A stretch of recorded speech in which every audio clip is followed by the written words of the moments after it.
Salut, je suis Salah Berkeli, l'enseignant des SVT au collège Ahmed Al-Rachidi à Tétouan au Maroc. Mes chers élèves de la deuxième année collégiale, parcours international, option français, les abonnés à ma chaîne Labo des SVT, bienvenue à cette séance consacrée au dossier de la reproduction sexuée chez les plantes à fleurs, unité de la reproduction chez les êtres vivants. Mes chers élèves, lorsqu'on sème les graines des fèves par exemple, chaque graine pousse une plante et chaque plante fleurit plusieurs fleurs. Chacune de ces fleurs produit plusieurs graines. Une partie de ces graines sera consommée et une autre partie sera semée à nouveau. Donc, les plantes à fleurs se reproduisent et se dispersent dans la nature par les graines. Il s'agit de la reproduction sexuée, car cette reproduction fait intervenir les gamètes sexuels. Alors, comment se fait la reproduction sexuelle chez les plantes à fleurs? Pour répondre à cette question, on va réaliser les activités suivantes. Dans cette première activité, on va découvrir les constituants de la fleur en réalisant la dissection d'une fleur type. En général, les fleurs sont constituées par le pédoncule floral qui supporte la fleur, les sépales en général de couleur verte qui constituent ensemble le calice et qui protègent les autres organes de la fleur, les pétales de couleur variable, l'ensemble des pétales constitue la couronne, les étamines, chaque étamine est constituée d'une antère et d'un filet, un ou plusieurs pistils. Chaque pistil est constitué par un stigmate, un stylet et un ovaire. Alors, quel est le rôle des étamines et des pistils? Lorsqu'on réalise une coupe longitudinale dans une fleur des moutardes des champs par exemple, on constate que les antères des étamines libèrent une poudre jaune, ce sont les grains de pollen. L'observation microscopique montre que chaque grain de pollen contient un gamète mâle, nommé entérozoïde. Donc, les étamines sont les organes sexuels mâles dans la fleur. Alors que l'ovaire du pistil contient des ovules. Chaque ovule renferme un gamète femelle, nommé oosphère.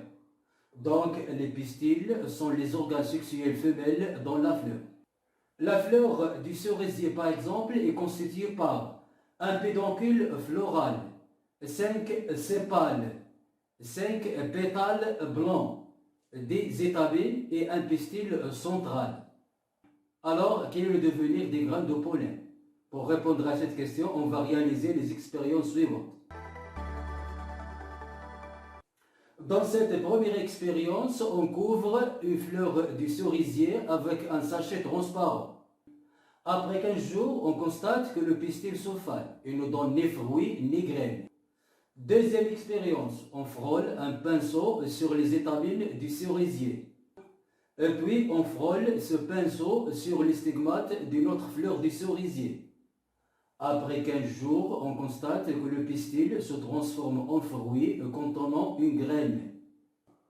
En effet, lorsqu'on a frôlé le pinceau sur les étamines, on a transporté les grains de pollen des étamines vers le stigmate.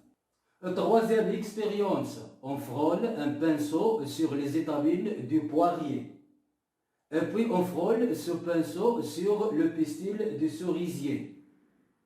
Après 15 jours, on constate que le pistil fane et ne se transforme pas en fruit ni en graines, car on a transporté des grains de pollen entre deux espèces d'arbres différentes. Donc, comme conclusion, les grains de pollen sont transportés des étamines vers les stigmates du pistil. Ce transport est appelé pollinisation. La pollinisation est indispensable pour la formation du fruit qui contient des graines. La pollinisation dans la nature est assurée par les insectes comme les abeilles, le vent et l'eau. Mes chers élèves, lorsque une abeille visite une fleur pour butiner son nectar, elle frôle les étamines. Des grains de pollen s'accrochent sur ses pattes et son abdomen. Et lorsqu'il visite une autre fleur de même espèce, ces graines de pollen s'accolent sur le stigmate qui sécrète un liquide collant.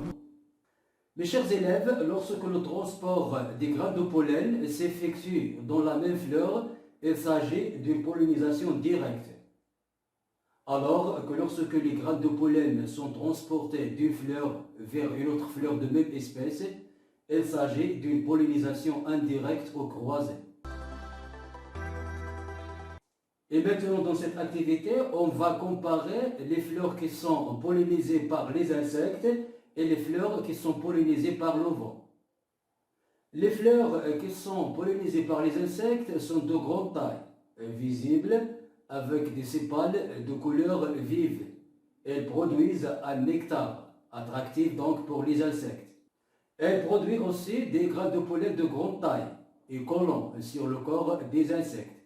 Alors que les fleurs qui sont pollinisées par le vent sont suspendues en château, avec un pédoncule souple facilement ébranlé par le vent, ce qui entraîne la dispersion des grains de pollen. Ces fleurs produisent des grains de pollen de petite taille et en très grande quantité pour augmenter leur chance d'atteindre les pistils. En effet, ces grains de pollen peuvent constituer des nuées sur les arbres au printemps. Et maintenant, on va découvrir le devenir des grains de pollen sur les stigmates en analysant l'expérience de Molish suivante. On pose le stigmate d'une fleur au centre d'un milieu nutritif. Et puis, on dissémine les grains de pollen de même espèce sur le milieu de culture autour de ce stigmate. Après quelques jours, on constate que chaque grain de pollen émet un tube qui germe en direction du stigmate. Ce tube est nommé tube pollinique. Il s'agit de la germination des grains de pollen. Alors, quel est le rôle du tube pollinique dans la reproduction des plantes à fleurs? Lorsque un grain de pollen tombe sur le stigmate, il germe le tube pollinique.